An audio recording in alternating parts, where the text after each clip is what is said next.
Hi everyone, my name is Nick. And I am the creator and the lead designer of a currently unreleased sci-fi meets fantasy TTRPG called Antique Worlds. This is a GM's retrospective where I go down the very first campaign I ever ran as a brand new GM and talk about the story and all the times I messed up, what I learned, how I can do better, and grow from that experience. This is going to be session 9. If you are enjoying this journey with me, please share this episode with someone.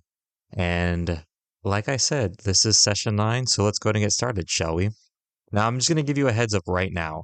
This session has our very first PC death, but it's going to take us a minute to get there. So it starts off with the party still in Ludda. We're at a full party. Everyone's here for this session. They do a few more checks just to make sure they don't miss anything. And Tama does a check, and on the outskirts of this little town, he ends up finding this little cache of weapons. And inside, he finds a clear, like, jar with basically lightning in it, or electricity, or however you want to word it. And it just has it held there. And then he also finds like a stack of specialty arrows, and he ends up giving those arrows to Oxalis. So they can't really find anything else that's pertinent in this little town. They don't, no other checks reveal anything. So they end up leaving Ludda and they head towards Camden. Now, when they get to Camden, everything looks status quo. Nothing looks nothing looks off. Everything looks normal. So they end up talking to the leader of the town, and he explains that he did not know anything about Dekest being missing or being dead. And they ask about if Nakoa had visited yet, and he said no, but there's reports that Nakoa and his unit they're still a day or two north, and that he's with some of the other villages handing out food and grain for them, but he has not visited yet. They want to talk to the little girl that they saved, so they do. They're able to talk to her. So they question the little girl, and basically, what she reveals is that yes, Sickert had captured her and taken her to this other complex or building, and there was other children there, but there was an older man who was like horribly disfigured, and he looked super scary to her, and his face was all messed up. He was the one who was giving orders to Sickert and telling him what to do and everything. And then he kept referring to the children as test subjects. And he was doing experiments on these children. And then eventually she was relocated away from the other children because these kids were sick with the black sickness that has shown up in a couple of other sessions. So she was quarantined away from them. And then that's when the party like bust into that house and saved her. So because Sloane's mom is a doctor, she wants to basically get some of this girl's blood because she was not showing any signs of being infected.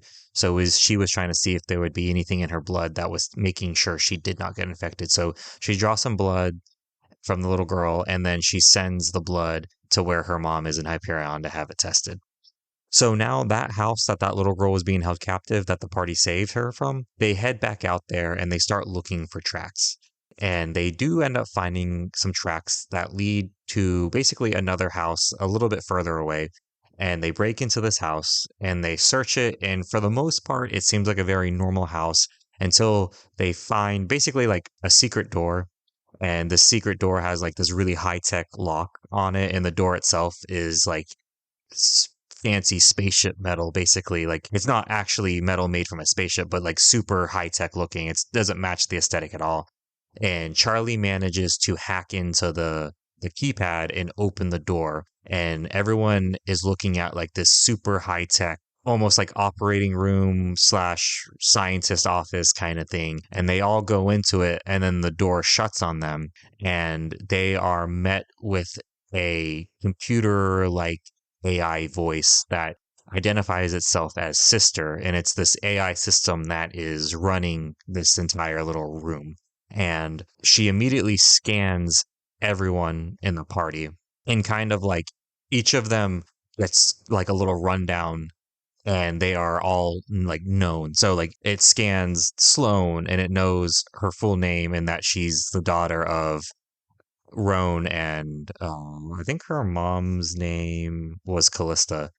And then it scans Tama, and it knows like he's a elite tracker hunting down cults. And then so everyone is it's pretty normal what the scan picks up, except for three of the party. So it scans Oxalis, and it immediately says that Oxalis is a rare type of alien that's being hunted to near extinction. And then it scans Parallax, and it doesn't even call him by Parallax, it calls him Project Downfall.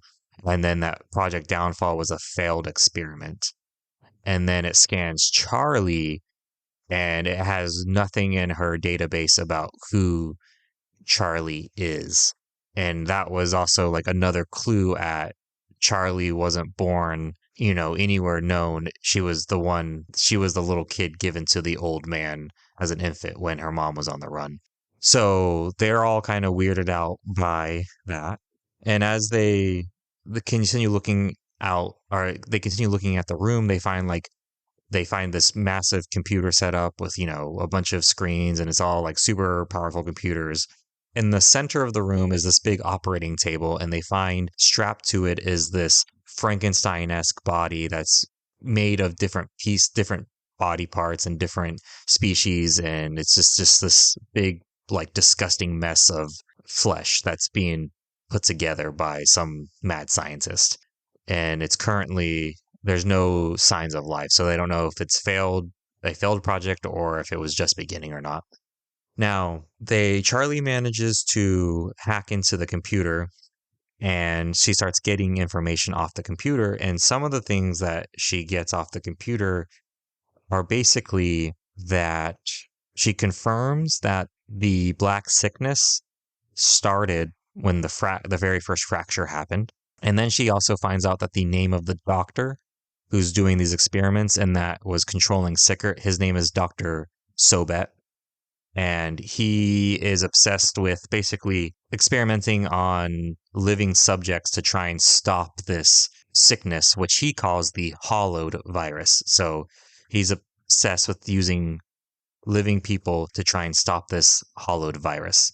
And then Charli keeps hacking, and she finds that when the fracture event first happened is when the sixth continent first appeared.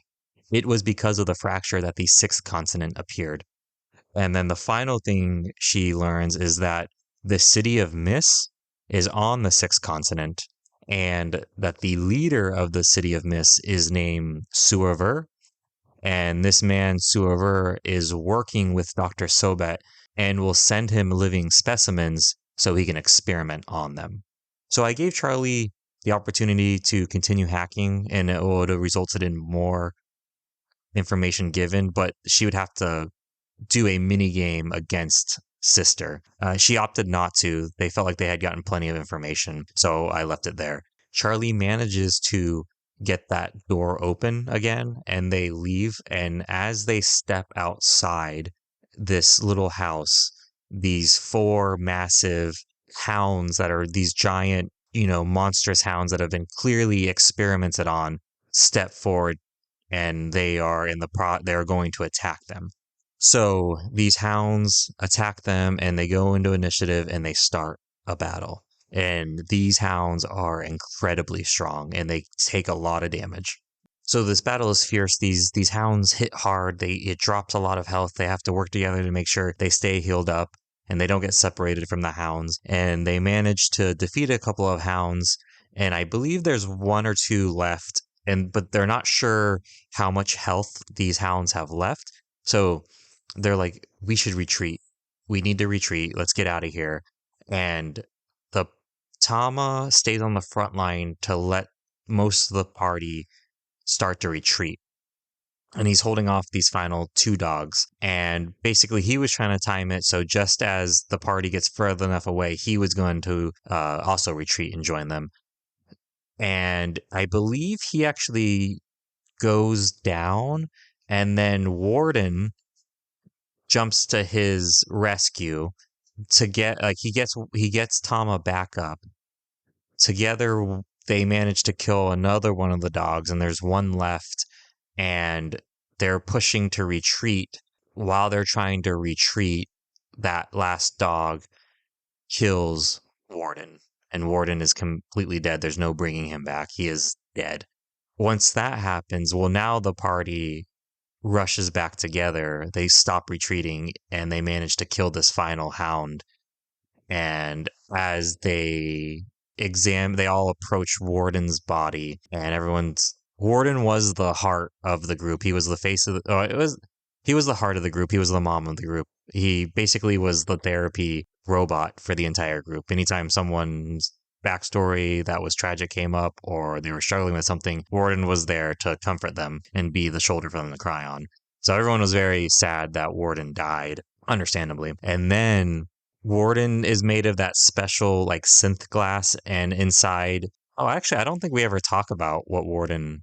So one thing about Warden that I think it got mentioned briefly in the lore and characters session, but he's made of the special synth glass, and inside his body is like this black substance that has all these like almost like stars shining in it. So when he is killed, his shell is cracked, and as they're standing around him, basically like it's not a black hole, but for all intents and purposes, let's just call it a black hole. This black hole erupts out of his like cracked chest shell, and the entire party is sucked into his chest cavity, and they disappear from that moment. And that's how the session ends. So session ends with Warden dying, and then a black hole appearing from his chest and sucking in the rest of the party. Yeah, so that was the very first time I had ever killed a player character. So sound off in the comments. How did you kill your first player character, and how did the group take it? Because oddly enough, as sad as the group was, and even as sad as the player that played Warden was, everyone took it really well. And I think it made for really good role play at the table. So good for them. But yeah, what was your experience like with your first player character death? Let me know. And I really appreciate you guys listening to this one. The next session we'll be talking about what's going on in Warden's body and what the players have to do and what's happening to them. But I appreciate you joining me on this journey. If you can, please share this episode with someone you know that would appreciate it.